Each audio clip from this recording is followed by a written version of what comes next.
তো সানজিদা কেমন লাগছে ক্যাডার হয়ে? ক্যাডার হয়ে অবশ্যই ভালো লাগছে। এটা ভালো লাগারই জিনিস, শুধু আমি না, সবারই এটা ভালো লাগবে, এটাই স্বাভাবিক।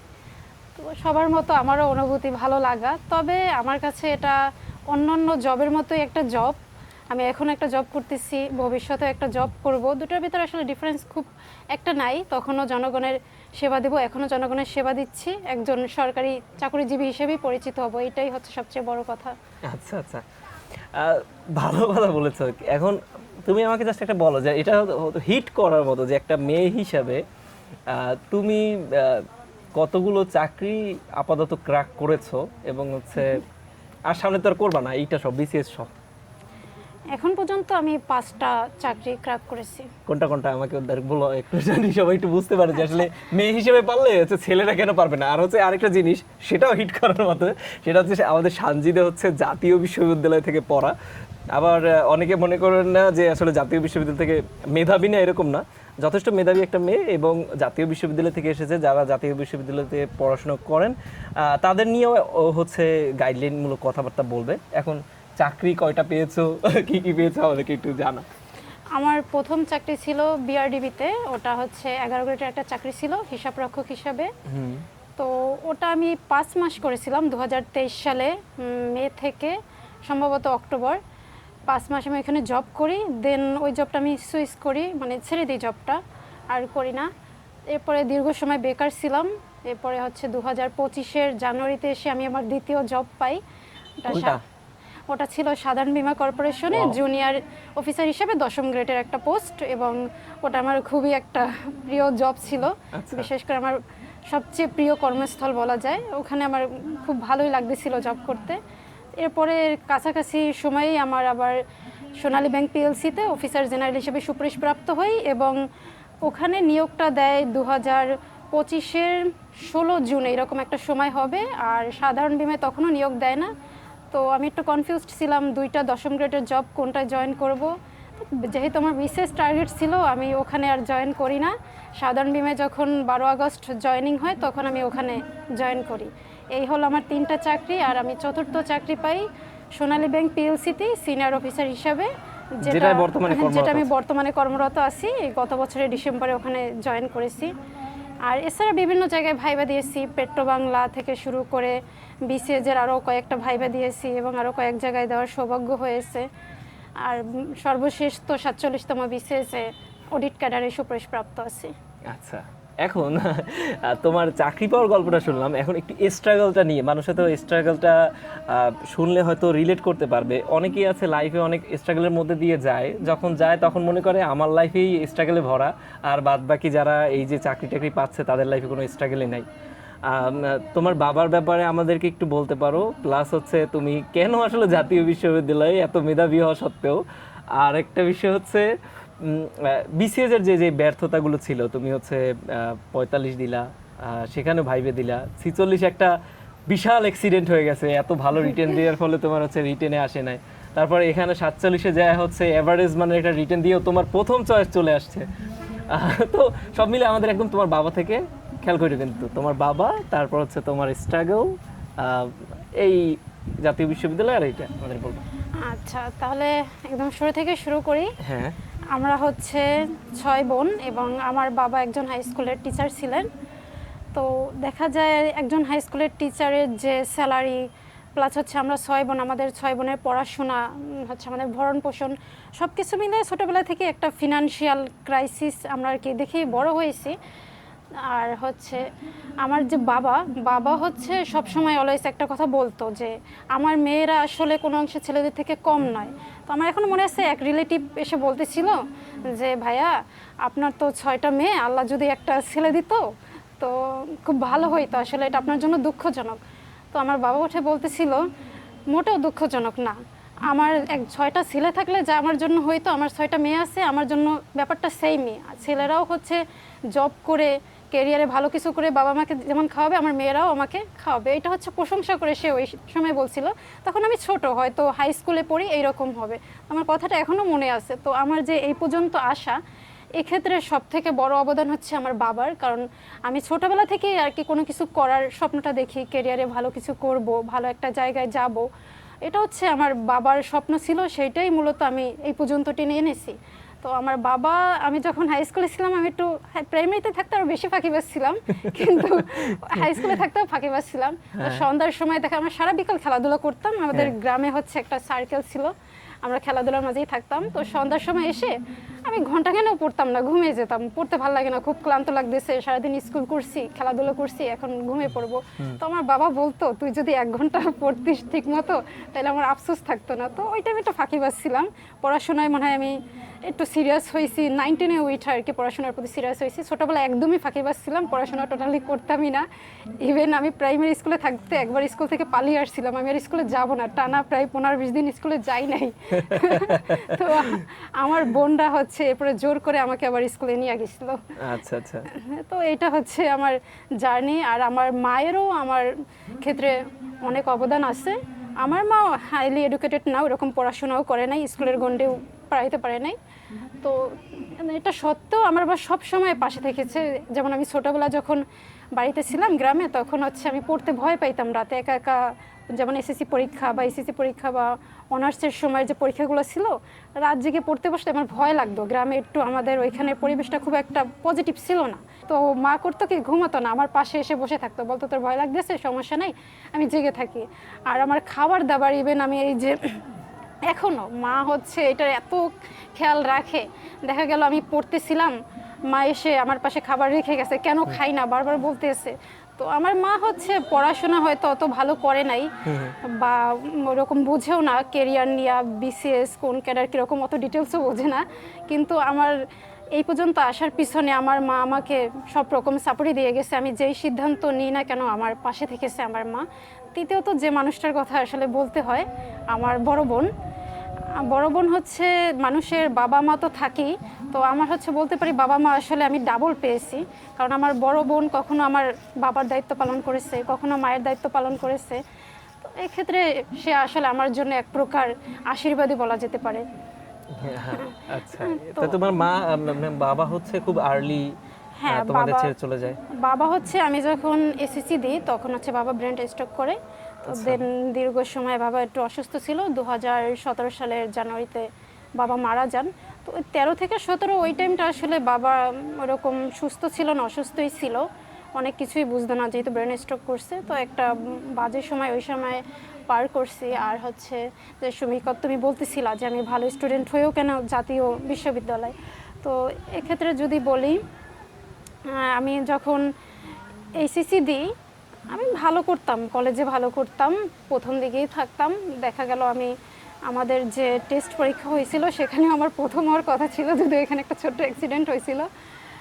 আমি হচ্ছে আমাদের যে অ্যাকাউন্টিং সাবজেক্ট ছিল সেখানে আমি হাইস্ট মার্ক পেয়েছি, বাট অ্যাক্সিডেন্টলি আমার রেজাল্ট যেখানে দিয়েছিল সেখানে আমার মার্ক আসছে 0। কেন আসছে আমি জানি না। তো সেখানে আমার ফার্স্ট হওয়ার কথা ছিল, সেখানে আমি ফেল। ব্যাপারটা এমন।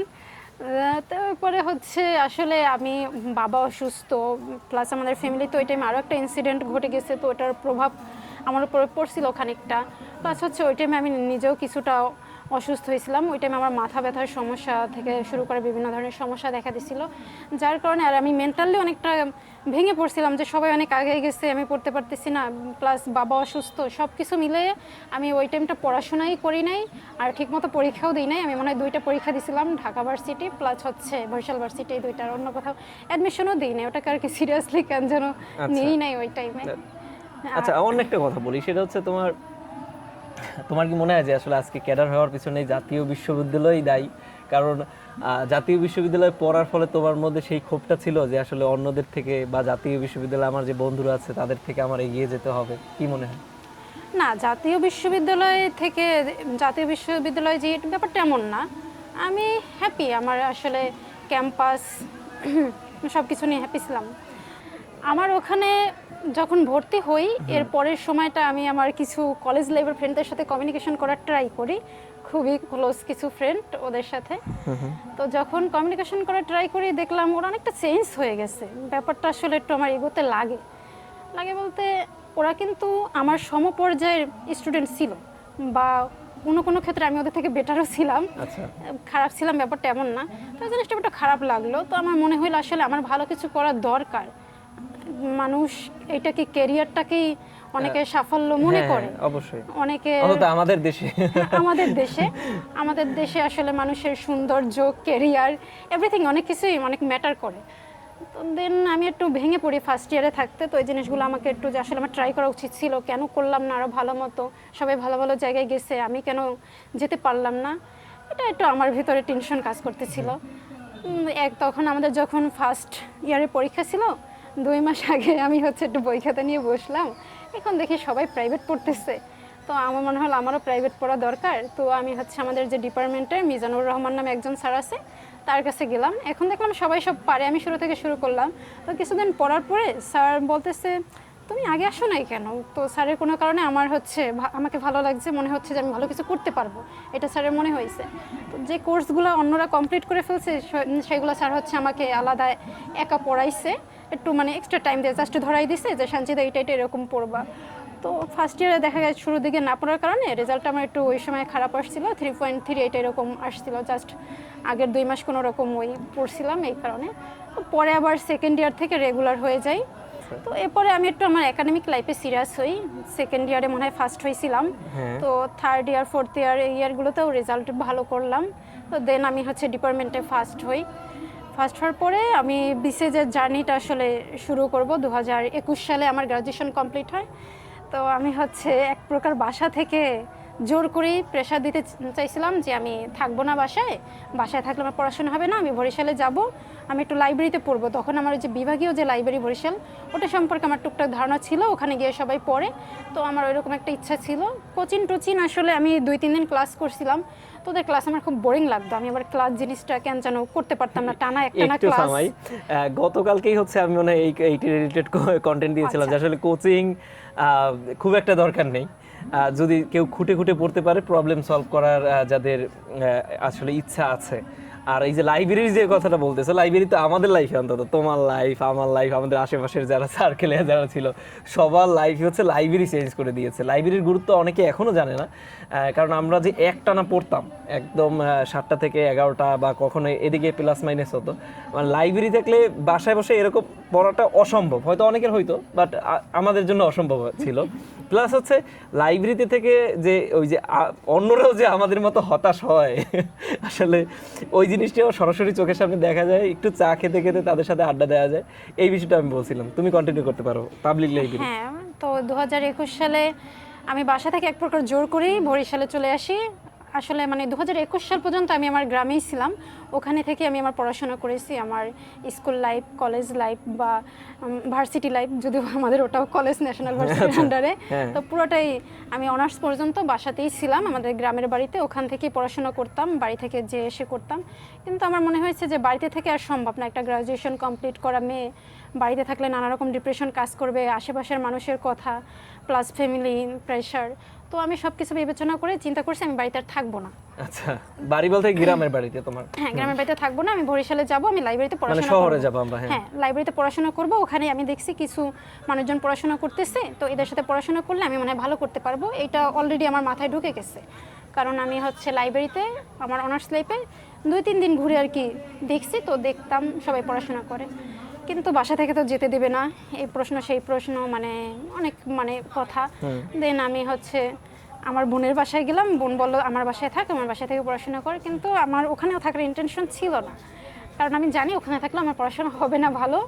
আমার একটু মানে একা আলাদা থাকা প্লাস হচ্ছে পড়াশোনায় ফোকাস করা, আমি কমপ্লিটলি সব কিছু থেকে সেপারেট হয়ে যেতে চাচ্ছিলাম মেন্টালি। তো পরে ওখানে গেলাম, যাওয়ার পরে হচ্ছে আমি 2-3টা টিউশনই আর কি খুঁজে পেলাম আমার বোনের মাধ্যমেই। দেন আমি আলাদা একটা ম্যাচে উঠলাম 2021 সালে। তো ওইখানে হচ্ছে যাওয়ার পরে আমি লাইব্রেরিতে যাওয়া কন্টিনিউ করলাম। মাঝখানে কি হলো, আমি লাইব্রেরিতে যাওয়া শুরু করলাম, এর মাঝেই আমার বোন এবং আমার মা, আমার বোনের ওই সময় হচ্ছে প্রেগনেন্সির টাইম ছিল, তো ওর থার্ড প্রেগনেন্সি হওয়ার কারণে একটু ঝামেলা হচ্ছিল। তো দেখা যায় রাত্র 2-3টা এরকম সময় ব্লিডিং হতো, হসপিটালে নিয়ে যাওয়া লাগতো, এরকম ঝামেলা হতো। তো ওই টাইমে হচ্ছে একটু ওকে নিয়ে দৌড়াদৌড়ি করা লাগতো, টেক কেয়ার করা লাগতো। মাঝখানে আবার কি হলো, মা ছিল বাড়িতে, মা হচ্ছে হাত ভেঙে ফেললো, তো তাকে দেখারও কেউ নাই।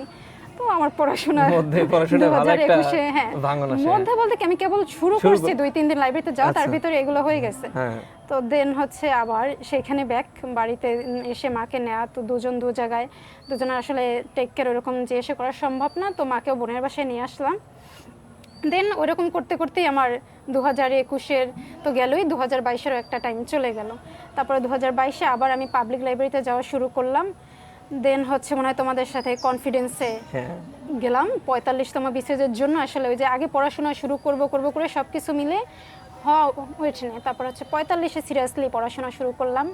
কনফিডেন্সের লাইব্রেরিতে গেলাম, তো তখন গিয়ে দেখলাম সবাই খুব পড়াশোনা করতেছে। পাবলিক লাইব্রেরিতে আমি কিছুদিন পড়ছি, ওখানে হচ্ছে সবাই পড়াশোনা কনফিডেন্সের সেটআপটা আলাদা। হ্যাঁ সবাই ওখানে পড়াশোনা করতো, কিন্তু ওখানে টাইমটা একটু কম ছিল। প্লাস ওখানে আসলে যে স্টুডেন্ট বা কনফিডেন্সের স্টুডেন্ট এদের ভিতরে ডিফারেন্স ছিল। কনফিডেন্সের স্টুডেন্টরা খুব সিরিয়াস ছিল, এরা পড়াশোনা বেশি করতো এবং এরা দেখা যায় রিটেন ডেস্কও ছিল আলাদা। তো সবাইকে দেখতাম পড়াশোনা করতেছে, রিটেন ডেস্কে অনেক পড়াশোনা করতেছে।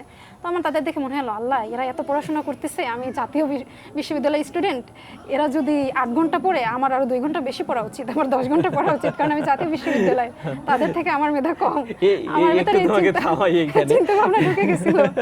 সেটা হচ্ছে বরিশালে, ও বারবার বলতেছে আমরা বরিশাল থেকেই। এখন বরিশালে যারা হচ্ছে অন্যান্য জেলা বা বিভাগ থেকে দেখবেন, তাদের জন্য একটু কথা আছে, সেটা হচ্ছে আমরা বরিশালে যে সেটআপ পেয়েছি, মানে লাইব্রেরির সেটআপ, এটা মানে একদম আনবিটেবল। মানে ঢাকা শহরে এত ভালো সেটআপ পাবে না।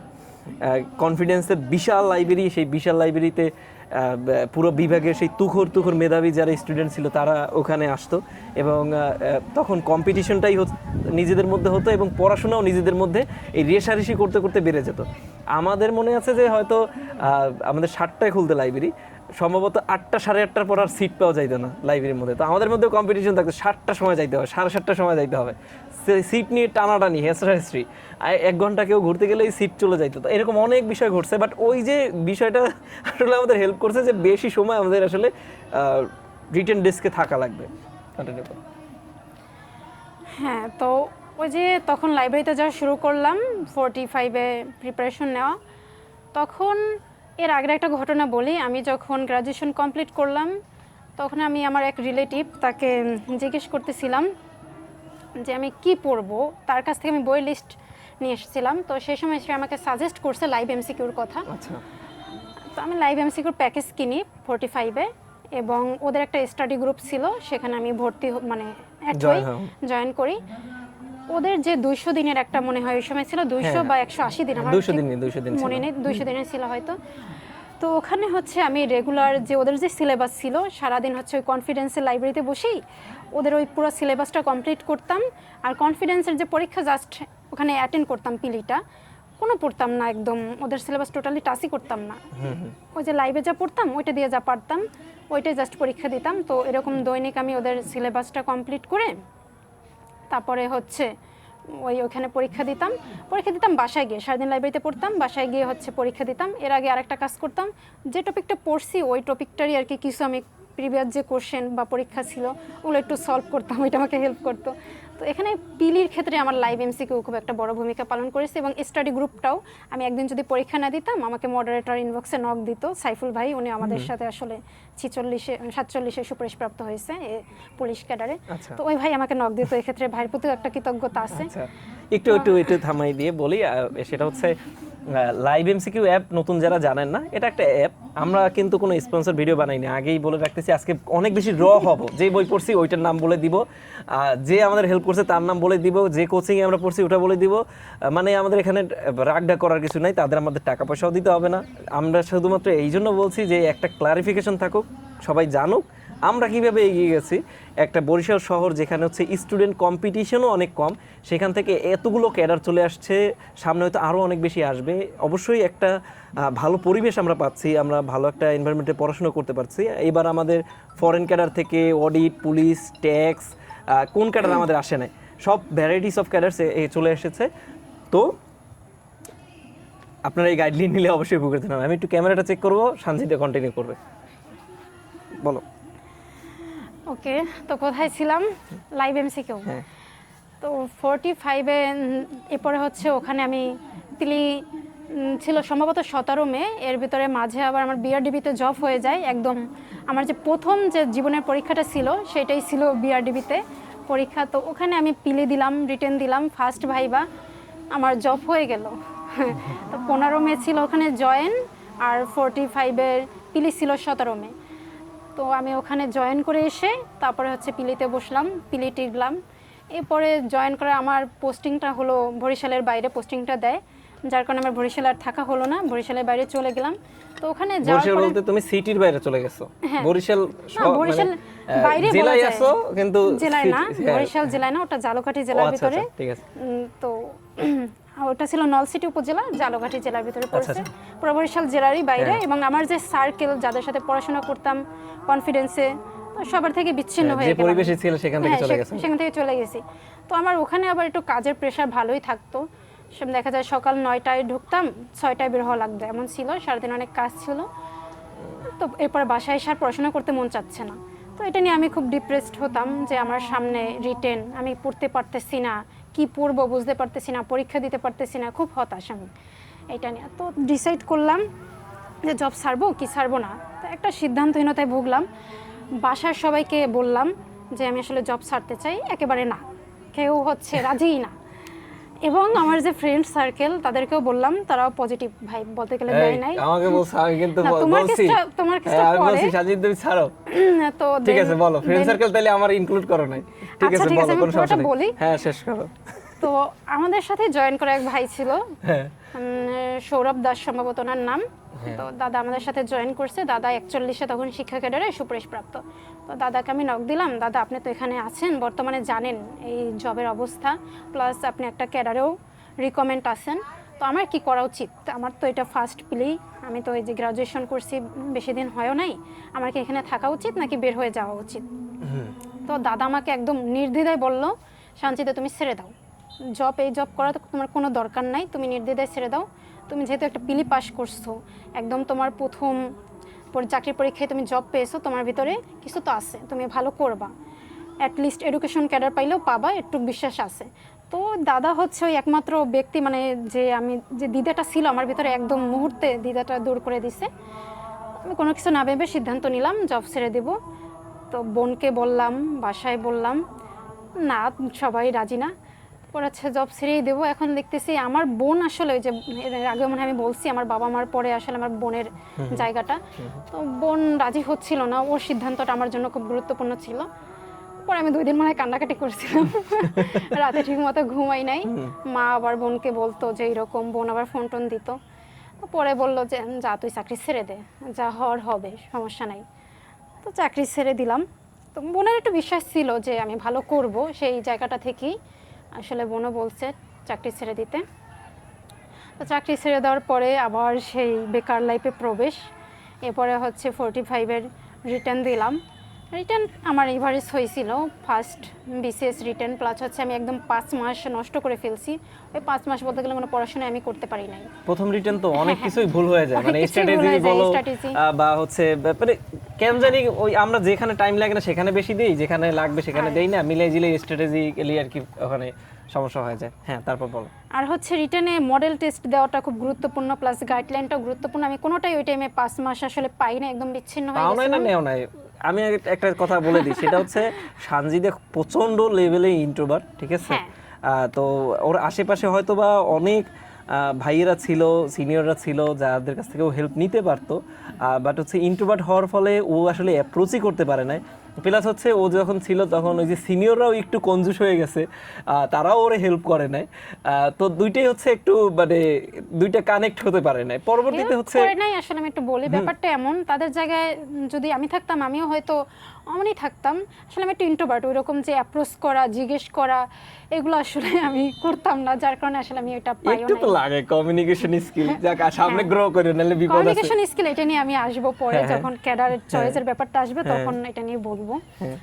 এই তো দেন 45-এর দিলাম, এরপরে বিভিন্ন জায়গায় পরীক্ষা দিলাম, ব্যাংকের ভাইবা দিলাম কয়েকটা মনে হয়, তারপর রিটার্ন দিতে থাকলাম, ভাইবা ফেল, রিটেন ফেল।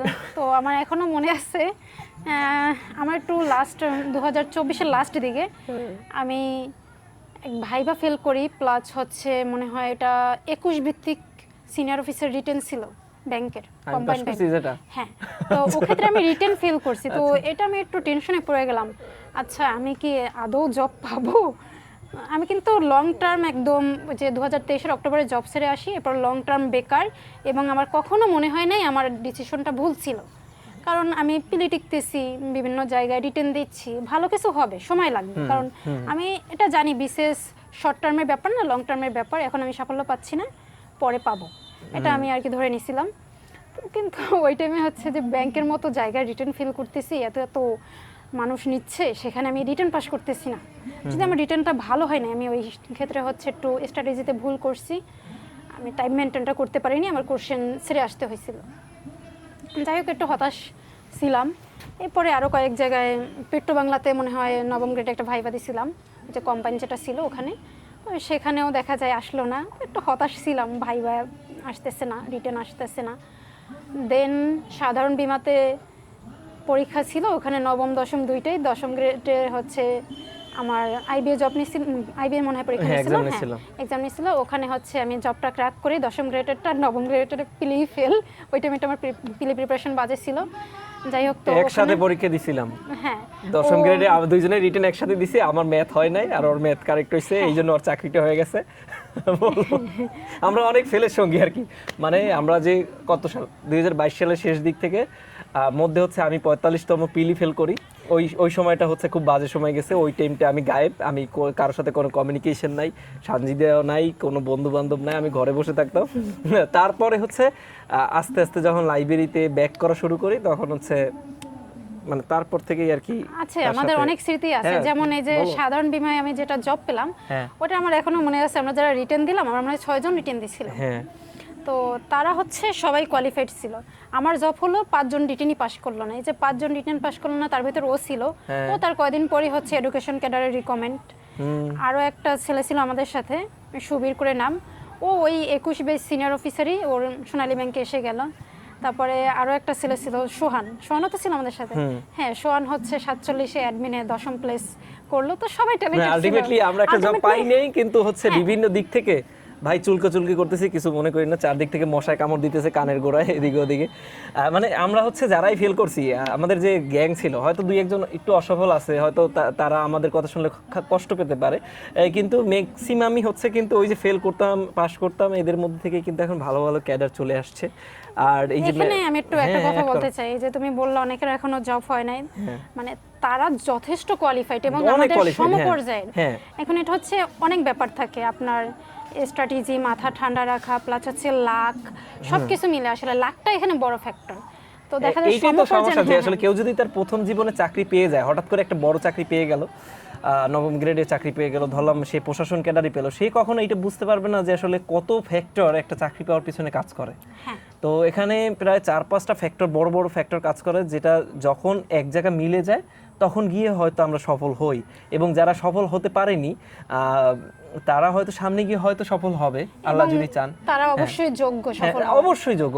যোগ্যতার দিক থেকে যেমন আমরা যদি সুমন ভাইয়ের কথা বলি, সুমন ভাই হচ্ছে এখন 47তমতে এএসপি হলো, পুলিশ ক্যাডারে আছে, মানে রিকমেন্ডেড হয়েছে। এখন সুমন ভাই 44তমতে সে হচ্ছে ভাইবে দিয়ে আসেনি, 45তমতে ভাইবে দিয়ে আসেনি, 46তমতে ভাইবে দিয়ে আসেনি, তার মানে কি সুমন ভাই হচ্ছে কোয়ালিফাইড ছিলেন না, মানে তার হচ্ছে সেই মানে জায়গাতেই তিনি যেতে পারেননি। এবং 47তমতে হচ্ছে সে কিন্তু একদম তার মা মারা যায়, খুবই লো একটা পয়েন্টে সে পরীক্ষা দিয়ে সে কিন্তু একটা তার ডিজায়ার্ড ক্যাডার পেয়ে গেছে। তো এরকমই জিনিস, মানে যারা আসলে লেগে আছেন বা থাকবেন, মনে রাখবেন হচ্ছে অনেক ফ্যাক্টর কাজ করবে, আপনি হাল ছাড়বেন না, মানে হুটহাট আপনার অনেক গতিপথ চেঞ্জ হবে, কিন্তু আপনার হালটা ধরে রাখতে হবে, আমাদের প্রিপারেশনটা সামনের দিকে এগিয়ে নিতে হবে। হ্যাঁ বলো, ডিস্টার্ব হয়ে গেছে বেশি? না, তো আমরা তো 40 বললাম, 45-এর রিটেন দিলাম, ওইখানেই মনে হয় বলছিলাম এই পর্যন্ত। তো দেন 45-এর রিটেন দিলাম, রিটেন একটু এভারেজ হলো আমার ফার্স্ট রিটেন, এরপরে 46-এর প্লি ক্র্যাক করলাম,